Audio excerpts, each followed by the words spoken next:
The world's most powerful aircraft carrier is moving south, not to the Pacific, not to the Middle East, but toward the quiet waters of Latin America. The USS Gerald R. Ford, the largest, most advanced warship ever built, has entered a theater where carriers rarely sail. It's a move few expected and even fewer understand. This isn't a training cruise, it's a message. A message about power, presence, and what happens when global strategy quietly shifts direction. Today, we're decoding that move and revealing what it really means for the next decade of American sea power.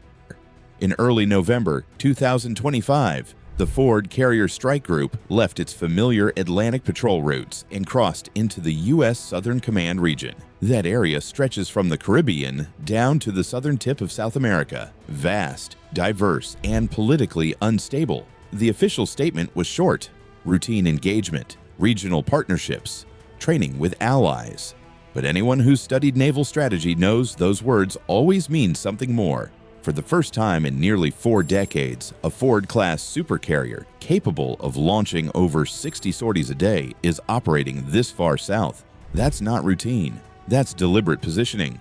The USS Gerald R. Ford isn't just another ship. It's a sovereign piece of American territory that floats on nuclear power and projects force anywhere on the planet. She carries more than 4,000 sailors and aviators, a full air wing of strike fighters, electronic warfare aircraft, helicopters, and early warning systems. 4 electromagnetic catapults replace the old steam systems. Her reactors can drive her for 25 years without refueling, and her sensors can see farther than any surface vessel in history. Every time she moves, satellites track her. Rival admirals take notice. Markets shift. Because a Ford-class deployment doesn't happen by chance. So why move south now? Why leave the flashpoints of the Pacific or the Mediterranean and enter the quieter waters near Latin America? The answer lies in what's changing beneath the surface.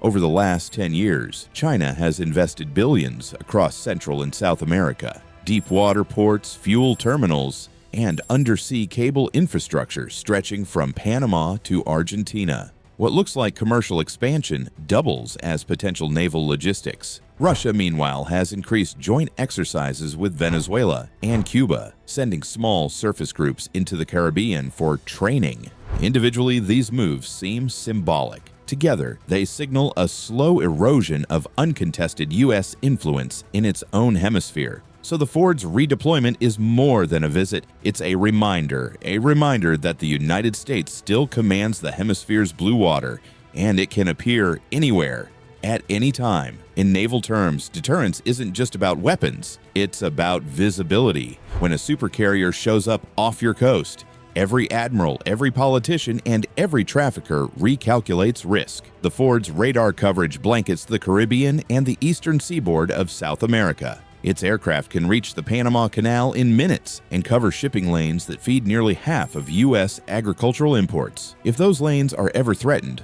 by conflict, by piracy, or by foreign interference, the consequences ripple straight into U.S. markets, fuel prices, and supply chains. So while the headlines say training mission, the subtext says strategic insurance, a 100,000-ton guarantee that the hemisphere remains stable. But this deployment isn't just about showing the flag, it's a test, a quiet rehearsal for how the Navy sustains large-scale operations far from its traditional hubs. Operating near Latin America means dealing with tropical heat, long resupply chains, and limited allied infrastructure. Every flight sortie, every maintenance cycle, every fuel transfer becomes valuable data for future operations. The Navy will learn how far it can push the Ford class without leaning on the same logistics networks that support Pacific and European fleets. It's experimentation hidden inside diplomacy. Regional reaction has been immediate. Brazil's Navy has invited joint exercises, a move signaling both cooperation and curiosity. Chile, which retired its last carrier decades ago, announced feasibility studies for a new light carrier program. Colombia and Peru are expanding coastal radar coverage, citing regional security improvement.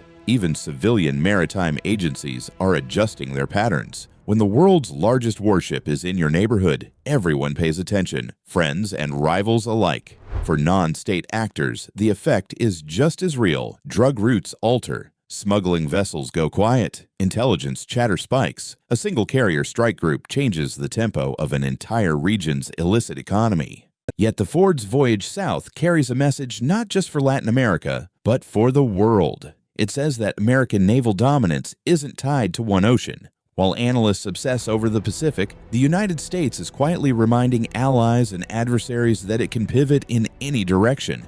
Without announcement, without delay, the Pacific remains contested. The Arctic is emerging. The Atlantic is stable. But the Southern Hemisphere, the forgotten flank, is now a stage once again. In the age of multipolar competition, presence is power, and moving a carrier, there is the purest expression of presence imaginable. The symbolism runs deeper still. A century ago, President Roosevelt's Great White Fleet circumnavigated the globe to demonstrate America's industrial might. In the Cold War, U.S. carriers were permanent fixtures in the Mediterranean, projecting democracy through deterrence. Now, the Ford's move echoes both traditions: diplomacy through power, reassurance through visibility. Every photograph of the Ford anchored off Rio or transiting the Panama Canal becomes a visual declaration. The United States still writes the rules of global sea power, but that dominance isn't guaranteed. China's new carrier, the Fujian, is closing the technological gap.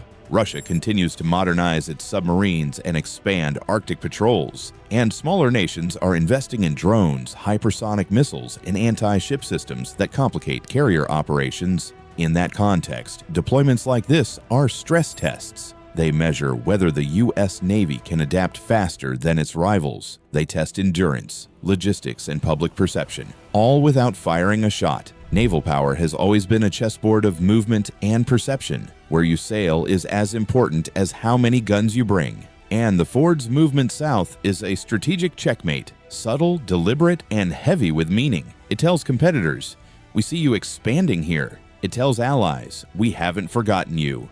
And it tells the world, American sea power isn't fading, it's repositioning.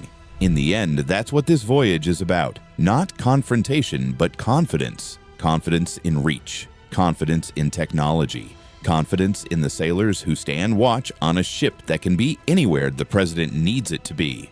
The Ford's journey south isn't a detour, it's a demonstration, a reminder that oceans still connect more than they divide. Naval power isn't just measured in missiles or tonnage, it's measured in presence, where your ships go and where others suddenly hesitate to. The Ford's deployment is presence made visible, and in a world watching every move, that visibility is the ultimate form of deterrence. This is Steel Horizon Watch. Thank you for sailing with us. See you in the next briefing.